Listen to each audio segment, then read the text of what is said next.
Hey, welcome to another lesson. Let's continue to look into the puppet pin tool. Okay, right now I have these three pins on this girl's arm. I have one on the shoulder, one on the elbow, and one on the hand. And I can move them freely. And you can see how the arm will act in a different way because, of course, it's distorting in a different point. So, sometimes it happens that, for example, I take this hand to this point and you can see how the hand gets lost inside the arm and it seems really weird. So how do I avoid this? For that I can use this tool, the second one called Puppet Overlap tool. Now you may never use this tool because it's for some very specific cases, but it's good to know what they are good for. So I'm going to take this Puppet Overlap tool and I want the hand to be in front at all times. Right now the hand gets lost here on behind the arm. So I want to take this puppet overlap tool and create a new pin here on the same hand. You don't not necessarily on the same spot as the previous pin, but you can do it like this. Create a new pin, and this time the pin will be blue. And now you can see that if we hit the mesh, you can see how a part of the mesh is widening, and that means that this is the space covered by this overlap tool. You can set this, extend this area, so all this will be the part on front. But if you want something specific, like for example I want the hand to be on top, I can leave the mesh as it is right now on 17. Now you can see that now I have this option, and you can find this option here on effects. You can see on puppet mesh. Now I have the deform, which is the yellow pins, the ones that serve for deforming the image, and I have a new section called overlap, and I have one pin with overlap. Now these options are the same ones they are here.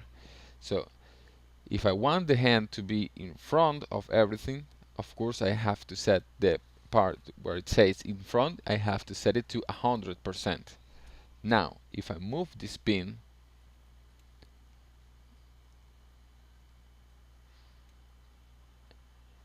you can see that the hand is going to be on top. But if I change this option in front for 0%, for example, the hand will get lost.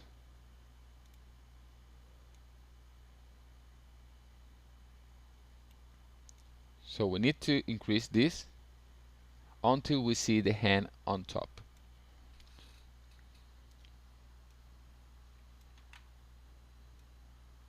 Of course, the same applies for every part of the object. This is because sometimes when we are creating now a character animation, sometimes it happens that if, for example, the character is walking, maybe the foot will be covered by the leg or something, and it may not look good. So it's good to have this option. Of course, when we have the character separated on layers, the right arm, left arm, body, and all the other parts separated, this doesn't tend to happen, so this tool probably won't be necessary. But when we have one single image and we're creating puppet pins for this one single image, it may happen that we overlap some things, so we will need this puppet overlap tool. Now with the puppet Starch tool, which is the third option, this is what it's good for. Right now you can see that the movement can be a little rubbery. You can see that it's like she's a rubber girl or something, and sometimes we don't want that. Sometimes we want to add some more realism to the movement. Maybe this arm could be a little stiffer so that the movement isn't bad. So to do that, we're going to take the Puppet Starch tool. And I'm going to place a pin here on this point on the middle, and you can see that I now have a red pin and an area of work. Now this area is the one that will be stiffer. In fact, if you click here and go to the puppet pins, you can see that we now have the deform, which are the yellow pins, the overlap, and we have a stiffness, which is the red pin. Now I can increase the amount. You can see that the more amount, the darker this gets. If I set this amount to a minimum, let me grab this pin. If I set it to a minimum, you can see that it's very transparent. So I'm going to set this to 100 or almost 100, and I can extend the area too. But of course this doesn't make any sense because I'm taking the entire arm. So I'm going to extend this to maybe this area only. Now if I move the arm, now you can see that this part, this area that we just selected, is stiffy. Now this doesn't look like rubber anymore. And I'm going to be honest, the chances are that you are not ever going to use this puppet starch or puppet overlap, but it's good to have them because sometimes, I don't know, maybe for some reason you may need this, you may need to add these pins, these new pins. And of course you can change these pins anytime. If you don't like how the result was, just change the amount